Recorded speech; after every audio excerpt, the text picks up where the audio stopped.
Ghadar sir ಅವರ ಮೇಲೆ ಹಾಡನ ಅನ್ಕೊಂಡೆ, ಆದ್ರೆ ಅಪೇಕ್ಷೆ ಮೇರೆಗೆ ಭೀಮಾ ಕೊರೆಗಾಂವ್ ಯುದ್ಧವನ್ನ ಸಾರುವಂತ ಒಂದು ಗೀತೆಯನ್ನ ಗುರುಗಳಾದಂಥ ಗೊಲ್ಲಳ್ಳಿ ಶಿವಪ್ರಸಾದ್ ಸರ್ ಅವರು ಬರೆದಂತ ಗೀತೆಯನ್ನ ಪ್ರಸ್ತುತಪಡಿಸ್ತಾ ಇದ್ದೇನೆ. ಅದಕ್ಕಿಂತ ಮುಂಚೆ ಒಂದು 4 ಸಾಲು ನಾನು ಗದರ್ ಸರ್ ಅವರ ಮೇಲೆ ಒಂದು 4 ಸಾಲು ಸುಮ್ಮನೆ ಹಾಗೆ ಹಾಡ್ತೇನೆ. ಈ 4 ಸಾಲುಗಳ ಮುಖಾಂತರ ಅವ್ರಿಗೆ ನಾನು ನಮನವನ್ನ ಸಲ್ಲಿಸ್ತಾ ಇದ್ದೀನಿ.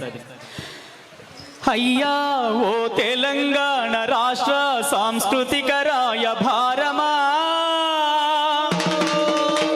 మా కడుపుల బాధని పాట చేసి పాడిన ఓ ప్రాణమా, గజ్జ కట్టినావు గొంతెత్తి పాడినావు, గజ్జ కట్టినావు గొంతెత్తి పాడినావు, ఓ గద్దరన్న అమరుడైతివా, విప్లవ గీతాలతో వెలుగు తెస్తివా, ఓ గద్దరన్న అమరుడైతివా, విప్లవ గీతాలతో వెలుగు తెస్తివా. ధన్యవాదಗಳು.